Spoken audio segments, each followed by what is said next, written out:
नमस्कार साथियों, मैं आपका भाई ऋतिक स्वागत करता हूं आप सभी का आपके अपने YouTube channel agriculture on top knowledge में।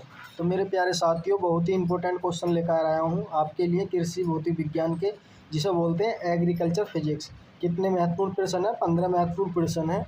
ये प्रश्न जो आपके यूपी कैटेट एग्जाम में क्या है पूछे गए हैं, इसलिए इस वीडियो को आप शुरू से लेकर आखिर तक देखें और बेल आइकन दबा दें, जिससे आने वाली चैनल को सब्सक्राइब करने के बाद बेल आइकन दबा दें, जिससे आने वाली हर एक वीडियो का नोटिफिकेशन आप तक क्या पहुंच जाए। तो दोस्तों, हम गैर टाइम वेस्ट करें, आज की क्लास स्टार्ट करते हैं। ठीक है, आप ये कमेंट में बताते चलें इनके आंसर भी, ठीक, और लास्ट में बताएं आपने कितने प्रश्न ठीक किए। तो आपके सामने पहला प्रश्न होगा, कह रहा ध्वनि की तीव्रता की इकाई होती है। दोस्तों, आपके सामने 4 ऑप्शन होंगे, इनमें से बताना है कि ध्वनि की तीव्रता की इकाई क्या होती है। तो पहला ऑप्शन हो जाएगा दोस्तों आपके सामने हर्ट, दूसरा हो जाएगा डेसिबल, तीसरा हो जाएगा जूल, चौथा हो जाएगा वाट। तो दोस्तों, ध्वनि की तीव्रता की इकाई क्या होती है, जल्दी बताओ। तो इसमें आपका राइट आंसर हो जाएगा ऑप्शन नंबर बी, यानी कि क्या होती है, डेसिबल होती है। क्या होती है दोस्तों? डेसिबल होती है इकाई। ओके। उसी प्रकार दोस्तों आपके सामने कौन सा प्रश्न होगा? प्रश्न नंबर 2। कौन सा होगा? प्रश्न नंबर 2 कह रहा है ध्वनि तरंग का वेग किस माध्यम में अधिक होता है। दोस्तों, ध्वनि का तरंग का वेग है किस माध्यम में सबसे अधिक होता है? पहला ऑप्शन हो जाएगा दोस्तों आपके सामने ठोस में, दूसरा हो जाएगा द्रव में, तीसरा हो जाएगा गैस में, चौथा हो जाएगा निर्वात में। तो दोस्तों, इसका राइट आंसर क्या होगा? तो साथियों, इसका राइट आंसर हो जाएगा ऑप्शन नंबर ए, यानी कि ठोस में क्या सबसे ज़्यादा क्या ध्वनि गति करती है। ओके। उसी प्रकार दोस्तों आपके सामने अगला प्रश्न होगा, प्रश्न नंबर कौन सा? 3। कौन सा होगा? प्रश्न नंबर 3 कह रहा ध्वनि तरंग की चाल का मात्रक है। दोस्तों, ध्वनि तरंग की चाल का मात्रक क्या है? आपके सामने 4 ऑप्शन है, इनमें से क्या बताना। पहला मीटर पर सेकंड, दूसरा मीटर स्क्वायर पर सेकंड, तीसरा मीटर की घात 3 पर सेकंड। तो दोस्तों, ऑप्शन डी हो जाए इनमें से कोई नहीं। जल्दी से कमेंट करो इसका राइट आंसर क्या होगा। तो साथियों, इसमें राइट आंसर हो जाएगा ऑप्शन नंबर ए, यानी कि मीटर पर सेकंड। ध्वनि की तरंग की चाल का मात्रक क्या होता है? मीटर पर सेकंड में क्या होता है। ओके।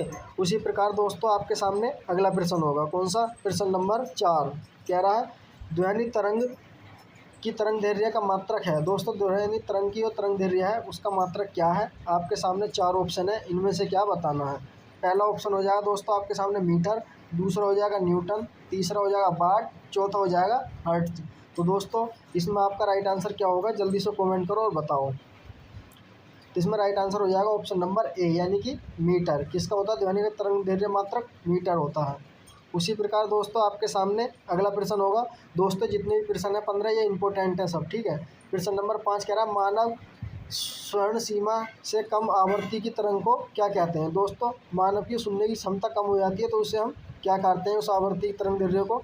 आपके सामने 4 ऑप्शन है। पहला प्रस्वर्ण, दूसरा स्वर्ण, तीसरा अस्वर्ण, चौथा हो जाएगा इनमें से कोई नहीं। तो दोस्तों, बहुत ही सिंपल है, इसका राइट आंसर क्या होगा, जल्दी से बताओ एकदम।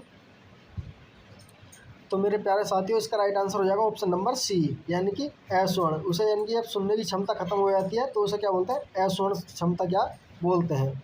ओके। उसी प्रकार दोस्तों आपके सामने अगला प्रश्न होगा, प्रश्न नंबर 6। कौन सा? प्रश्न नंबर 6 कह रहा मानव स्वर्ण सीमा से अधिक आवृत्ति की तरंग दैर्घ्य को क्या कहते हैं। दोस्तों, जब मानव की क्या है, सुनने की क्षमता से अधिक हो जाती है तो उसे हम क्या कहते हैं। तो आपके सामने 4 ऑप्शन है, इनमें से क्या बताना। पहला परास्वर्ण, दूसरा सुनने की क्षमता, दूसरा अस्वर्ण, चौथा जाएगा इनमें से कोई नहीं। दोस्तों, जब मानव की क्या सुनने की अधिक क्षमता हो जाती है तो उसे क्या कहते हैं हम। दोस्तों, जल्दी से बताओ। तो राइट आंसर होगा ऑप्शन नंबर ए, यानी कि परास्वर्ण क्या बोला जाता है, ठीक है। यानी कि आपकी क्या है, ज़्यादा आवाज़ होती है तो उसे क्या बोलते हैं हम? परास्वर्ण बोलते हैं, ठीक। उसी प्रकार दोस्तों आपके सामने अगला प्रश्न होगा, इंपॉर्टेंट प्रश्न है दोस्तों ये, प्रश्न नंबर 7 कह रहा पानी की सबसे अधिक घनत्व वाली अवस्था होती है। दोस्तों, पानी का घनत्व वाली अवस्था कौन सी होती है? आपके सामने 4 ऑप्शन है, इनमें से क्या बताना। पहला ऑप्शन हो जाएगा दोस्तों 0 डिग्री, दूसरा 4 डिग्री, तीसरा -4 डिग्री, चौथा हो जाएगा 100 डिग्री। तो दोस्तों, इन चारों ऑप्शन में से आपका राइट आंसर क्या होगा? तो ऑप्शन नंबर बी, यानी कि कितनी होगी? 4 डिग्री होगी। कितनी होगी दोस्तों? 4 डिग्री होगी। ओके। उसी प्रकार दोस्तों आपके सामने अगला प्रश्न होगा, कौन सा? प्रश्न नंबर 8, ठीक। इंपॉर्टेंट है दोस्तों, ये भी वेरी इंपॉर्टेंट है। कह रहा मनुष्य की आंखों में दृष्टि दोष होता है। दोस्तों, मनुष्य की आंखों में दृष्टि दोष कब होता है? आपके सामने 4 ऑप्शन है, इनमें से क्या बताना। पहला लेंस में, दूसरा कर्णिका में, तीसरा होगा रेटिना में, चौथा हो जाएगा आँखों की पुतली में। तो दोस्तों मनुष्य की आँखों में दृष्टि दोष होता है वो किसके कारण होता है? इन चारों में से, ऑप्शन में से जल्दी से बताओ।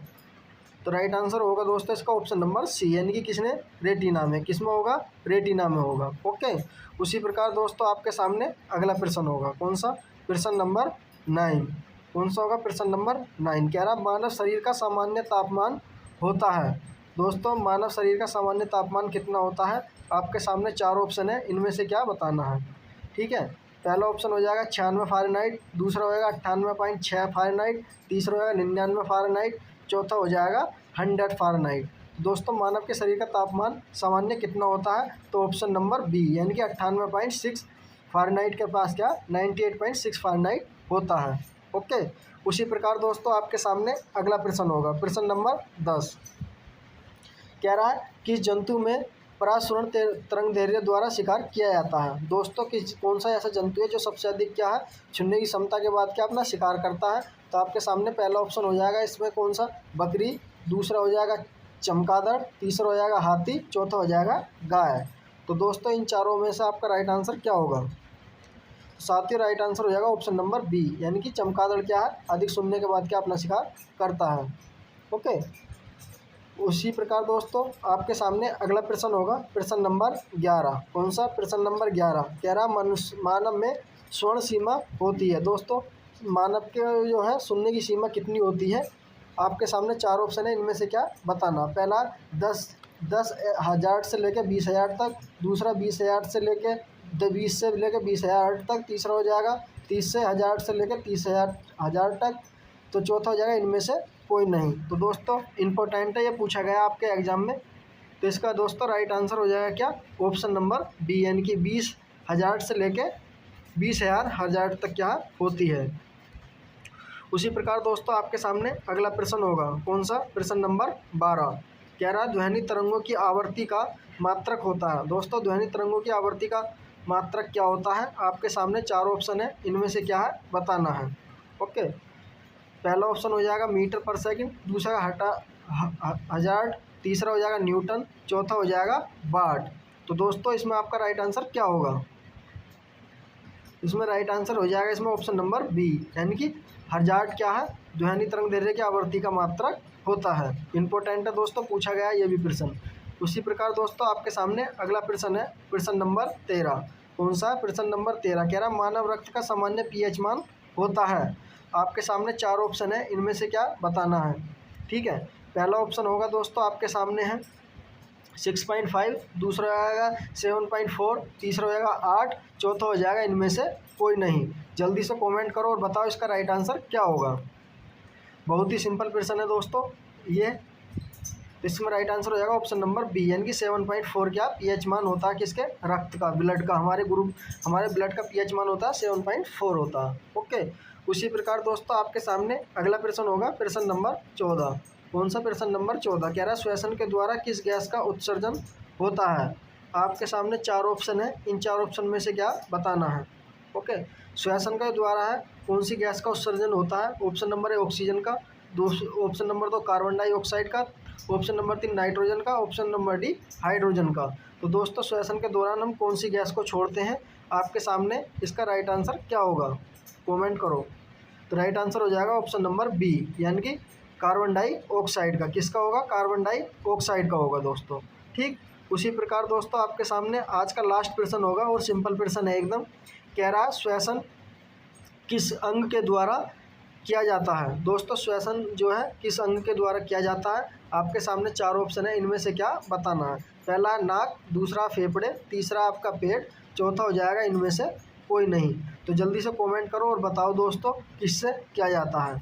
एक का मैं बता देता हूँ मुंह के द्वारा करते हैं और दूसरा इसमें से कौन सा अंग है जल्दी से बताओ। तो राइट आंसर होगा ऑप्शन नंबर ए, यानी कि नाक के द्वारा, नाक और मुंह के द्वारा क्या हम श्वसन करते हैं, यानी कि सांस लेने की क्रिया क्या हम करते हैं।